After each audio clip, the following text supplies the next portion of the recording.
Assalamualaikum warahmatullahi wabarakatuh. Pada video kali ini, saya akan memberikan sebuah rangkuman materi yang dapat saya pahami mengenai ubiquitin proteosom dan juga autofagi. Sebelumnya perkenalkan, nama saya Rekrinto Maulana dengan NIM 6211420010. Saya berasal dari Rombel 1A. Untuk materi yang pertama yakni mengenai ubiquitin proteosom. Sebelumnya itu apa arti dari ubiquitin? Ubiquitin merupakan sebuah protein yang berukuran kecil, di mana ditemukan di hampir semua jaringan seluler di manusia dan organisme eukariotik lainnya. Di mana ubiquitin membantu dalam mengatur proses penguraian protein dalam tubuh melalui suatu proses yang dikenal dengan ubiquitinasi. Sedangkan untuk proteosom, terlihat di gambar bahwa proteosom berbentuk seperti sebuah tabung silindris, di mana di kedua pangkalnya itu terdapat sebuah katup. Dan tabung silindris ini berfungsi sebagai tempat penguraian protein. Selama proses penghancuran, maka kedua katup dari pangkal proteosom akan menutup. Sedangkan untuk materi yang selanjutnya yakni mengenai ubiquitin proteosom system atau bisa disebut dengan UPS, bertanggung jawab dalam mencari dan menghancurkan protein yang rusak. UPS sendiri merupakan modifikasi pasca translasi yang umumnya mengarahkan protein untuk degradasi oleh proteosom. Degradasi protein oleh sistem ubiquitin melibatkan dua langkah berbeda dan berurutan. Yang pertama, terlihat di gambar huruf A, terjadi perlekatan kovalen beberapa molekul ubiquitin ke target protein. Dan di huruf B, terjadi degradasi protein yang ditandai oleh proteosom 26S. Untuk cara kerja proteosom dan ubiquitin untuk membantu proses penguraian protein yang tidak berguna, dalam prosesnya melibatkan 3 enzim, yakni enzim E1, E2, dan E3. Untuk penjelasan secara singkat mengenai sistem dan jalur ubiquitin proteosom, dapat dilihat di gambar dengan jelas bahwa di huruf A itu terjadi konjugasi ubiquitin ke molekul target, seperti yang tadi saya jelaskan. Dan di huruf B itu terjadi degradasi substrat yang diberi tag oleh proteosom 26S. Untuk yang di angka nomor 1, terjadi aktivasi ubiquitin oleh E1. Dan dalam proses ini juga membutuhkan energi dalam bentuk ATP atau adenosin trifosfat. Untuk yang di angka nomor 2, terjadi transfer ubiquitin yang diaktifkan dari E1 ke anggota keluarga E2. Untuk di nomor 3, terjadi transfer ubiquitin yang diaktifkan dari E2 ke E3 khusus media. Dan di nomor 4, terjadi pembentukan kompleks substrat E3 dan biosintesis rantai polyubiquitin berlabuh substrat. Untuk di nomor 5, terjadi pengikatan substrat polyubiquitin ke subunit reseptor ubiquitin di kompleks 19S dari proteosom 26S dan degradasi substrat menjadi peptida pendek oleh kompleks 20S. Dan di angka nomor 6 terjadi daur ulang ubiquitin melalui aksi isopeptidase. Mengenai rangkuman yang selanjutnya yakni masih dalam konteks ubiquitin, selanjutnya yakni protein yang mirip dengan ubiquitin, di mana terjadi konservasi evolusioner yang tinggi dari ubiquitin yang memungkinkan penemuan banyak protein yang berhubungan dengan ubiquitin.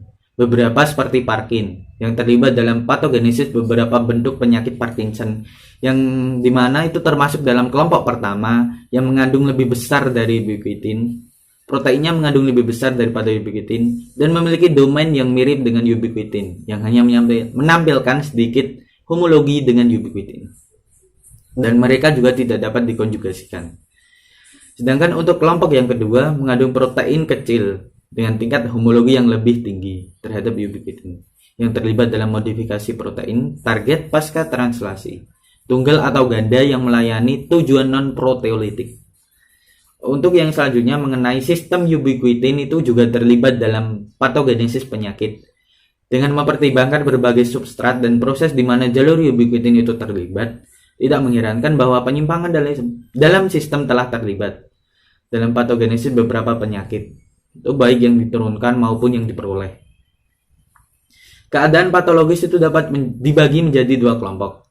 Yang pertama yang diakibatkan oleh hilangnya fungsi mutasi pada enzim atau substrat yang mengarah pada stabilisasi protein tertentu. Dan yang kedua yakni hal-hal yang dihasilkan dari peningkatan fungsi yang mengakibatkan degradasi yang dipercepat. Untuk materi yang selanjutnya yakni mengenai autofagi. Sebelumnya, apa itu autofagi? Autofagi merupakan cara tubuh untuk membersihkan atau membuang sel-sel yang telah tua. Autofagi merupakan sistem degradasi intraseluler yang mengantarkan konstituen sitoplasma ke lisosom. Terlepas dari kesederhanaannya, kemajuan terkini telah menunjukkan bahwa autofagi itu memainkan berbagai peran fisiologis dan patofisiologis yang terkadang rumit. Autofagi juga terdiri dari beberapa langkah berurutan. Yang pertama yakni sekuestrasi, degradasi, dan juga pembentukan asam amino atau peptida. Setiap langkah itu tampaknya menggunakan fungsi yang berbeda dalam berbagai konteks seluler. Fungsi yang bergantung pada langkah ini itu memungkinkan autofagi menjadi multifungsi. Untuk proses dari autofagi sendiri itu yang pertama terjadi induksi autofagi. Pemicu autofagi yang paling khas adalah kelaparan nutrisi. Dalam pengertian ini kekurangan semua jenis nutrisi penting itu dapat menyebabkan autofagi. Dalam ragi, kelaparan nitogen adalah stimulus yang paling kuat. Tetapi penarikan faktor penting lainnya seperti karbon, asam amino, auxotrofik, dan asam nukleat dan bahkan sulfat dapat menyebabkan autofagi, meskipun kurang efisien. Untuk proses yang selanjutnya yakni pembentukan autofagosom. Dinamika membran selama autofagi sangat dipengaruhi dari ragi ke tumbuhan dan hewan. Pada langkah pertama, pembentukan autofagosom, konstituen sitoplasma, termasuk organel, diasingkan itu oleh membran yang unik yang bisa disebut dengan membran fagofor atau isolasi, yang merupakan organel yang sangat datar seperti Golgi cisterna. Sekuestrasi lengkap oleh hasil fagofor yang memanjang dalam pembentukan autofagosom, yang biasanya merupakan organel membran ganda. Untuk proses yang ketiga yakni degradasi. Pada tahap ini autofagosom yang bergabung dengan lisosom atau vakuola dan juga membran dalam autofagosom dan bahan turunan sitoplasma yang terkandung dalam autofagosom kemudian terdegradasi oleh hidrolase lisosom atau vakuola.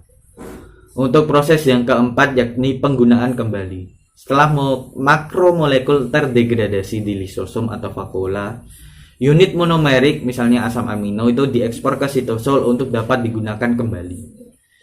Untuk materi yang selanjutnya masih dalam konteks autofagi yakni peran fisiologis autofagi berdasarkan proses. Yang pertama yakni pemanfaatan produk dalam proses degradasi. Pertama pada hewan, simpanan karbohidrat yaitu glikogen dikonsumsi dalam 1 hari setelah kelaparan. Setelah itu glukosa disuplai melalui gluconeogenesis di hati. Proses ini menggunakan asam laktat dan amino.